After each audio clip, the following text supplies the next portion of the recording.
ಶ್ರೀ ಕ್ಷೇತ್ರ ಧರ್ಮಸ್ಥಳ ಗ್ರಾಮಾಭಿವೃದ್ಧಿ ಸಂಸ್ಥೆ ಯೋಜನೆ ಬಿಸಿ ಟ್ರಸ್ಟ್ ಪೂಜ್ಯ ವೀರೇಂದ್ರ ಹೆಗಡೆಯವರ ಜನ್ಮದಿನ ಆಚರಣೆ.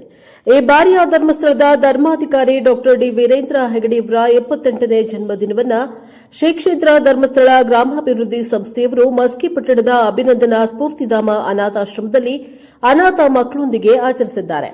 ಈ ವೇಳೆ ಅಲ್ಲಿನ ಅನಾಥ ಮಕ್ಕಳಿಗೆ ಹಣ್ಣು ಹಂಪಲು ವಿತರಿಸುವ ಜೊತೆಗೆ ಉಪಹಾರದ ವ್ಯವಸ್ಥೆಯನ್ನ ಕಲ್ಪಿಸಿದ್ದಾರೆ.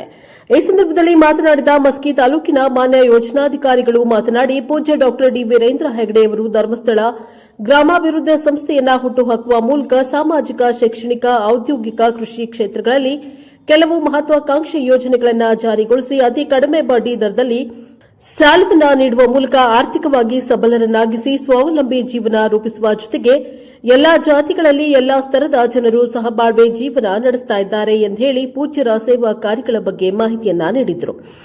ನಂತರ ಮಾತನಾಡಿದ ನಿವೃತ್ತ ಶಿಕ್ಷಕರಾದ ಶರಣಯ್ಯ, ಈ ಧರ್ಮಸ್ಥಳ ಗ್ರಾಮಾಭಿವೃದ್ಧಿ ಸಂಸ್ಥೆ ಅನುಷ್ಠಾನಗೊಳಿಸುತ್ತಿರುವ ಯೋಜನೆಗಳು ವಿಶೇಷವಾಗಿ ಮಹಿಳೆಯರನ್ನ ಸಬಲೀಕರಣಗೊಳಿಸುತ್ತದೆಯಲ್ಲದೆ ಸ್ವಾವಲಂಬಿ ಜೀವನಕ್ಕೆ ಅನುಕೂಲವಾಗಿವೆ ಎಂದು ಸಂಸ್ಥೆಯ ಸೇವೆಯನ್ನ ಕೊಂಡಾಡಿದ್ದಾರೆ. ನಂತರ ಮಾತನಾಡಿದ ಆಶ್ರಮದ ಮುಖ್ಯಸ್ಥರಾದ ರಾಮಣ್ಣ ಹಂಪರಗುಂದಿ, ದೈವ ಧರ್ಮದ ಮೂಲವಯ್ಯ ಎನ್ನುವಂತೆ ಧರ್ಮಸ್ಥಳ ಹೆಗಡೆಯವರು ಜಾತಿ ಮತ ಭೇದ ಮಾಡದೆ ಪ್ರತಿಯೊಂದು ಸಮಾಜದ ಬಡ ಮಧ್ಯಮ ವರ್ಗದ ಸರ್ವಜನರ ಬದುಕಿನ ಸರ್ವಾಂಗೀಣ ಏಳಿಗೆಗಾಗಿ ಶ್ರಮಿಸುತ್ತಿದ್ದು, ಅವರಿಗೆ ದೀರ್ಘಾಯುಷ್ಯ ಪ್ರಾಪ್ತಿಯಾಗಿ ಸಮಾಜಕ್ಕೆ ಇನ್ನಷ್ಟು ಸೇವೆ ಲಭ್ಯವಾಗಲಿ ಎಂದು ಭಗವಂತನಲ್ಲಿ ಪ್ರಾರ್ಥಿಸಿದ್ದಾರೆ.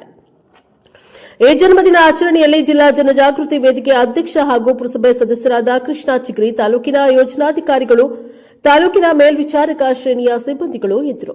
ಬ್ಯೂರೋ ರಿಪೋರ್ಟ್ ವಿರೂಪಾಕ್ಷಯ್ಯ ಸ್ವಾಮಿ ಸಾಲಿಮಠ, ಅಂತರ್ಗಂಗೆ, ಎನ್ಕೆಎಸ್ ಟಿವಿ4 ಮಸ್ಕಿ. ಅವರ ಬಾಗಿಲಿಗೆ ರಾಷ್ಟ್ರಪತಿ ಹುದ್ದೆ ಬಂದು ಡಾಕ್ಟರ್ ವೀರೇಂದ್ರ ಹೆಗಡೆ ಅವರು ಹೇಳಿದ ಒಂದೇ, ನನಗೆ ರಾಷ್ಟ್ರಪತಿ ಹುದ್ದೆ ಅವಶ್ಯಕತೆ ಇಲ್ಲ, ನನಗೆ ಮಂಜುನಾಥನ ಸೇವೆಗಳು ನನಗೆ ಬಹಳ ಮುಖ್ಯವಾಗಿದೆ ಅಂತ ಒಂದು ತಿರಸ್ಕಾರ ಮಾಡಿದರು. ಲಾಸ್ಟ್ ಕೊನೆಯದಾಗಿ ನರೇಂದ್ರ ಮೋದಿ ಅವರು ಮತ್ತು ವೀರೇಂದ್ರ ಹೆಗಡೆ ಅವರ ಆಪ್ತರಾದ ಪರಮ ಪೂಜ್ಯ ಪದ್ಮವಿಭೂಷಣ ರಾಜಶ್ರೀ ಡಾಕ್ಟರ್ ಡಿ ವೀರೇಂದ್ರ ಹೆಗಡೆ ಅವರು ಹಾಗೇನೆ ಜ್ಞಾನ ವಿಕಾಸ ಮಹಿಳಾ ಕಾರ್ಯಕ್ರಮದ ಅಧ್ಯಕ್ಷರು, ವಾಸ್ತವನ ಈ ಕಾರ್ಯಕ್ರಮದ ರೂವಾರಿಗಳು ಆಗಿರತಕ್ಕಂಥ ಮಾತುಶ್ರೀ ಹೇಮಾವತಿ ಹೆಗಡೆಯವರ ಶುಭಾಶೀರ್ವಾದವನ್ನು ಈ ಸಂದರ್ಭದಲ್ಲಿ ವಿಶೇಷವಾಗಿ ಬೇಡಿಕೊಂಡು ಇವತ್ತಿನ ದಿವಸ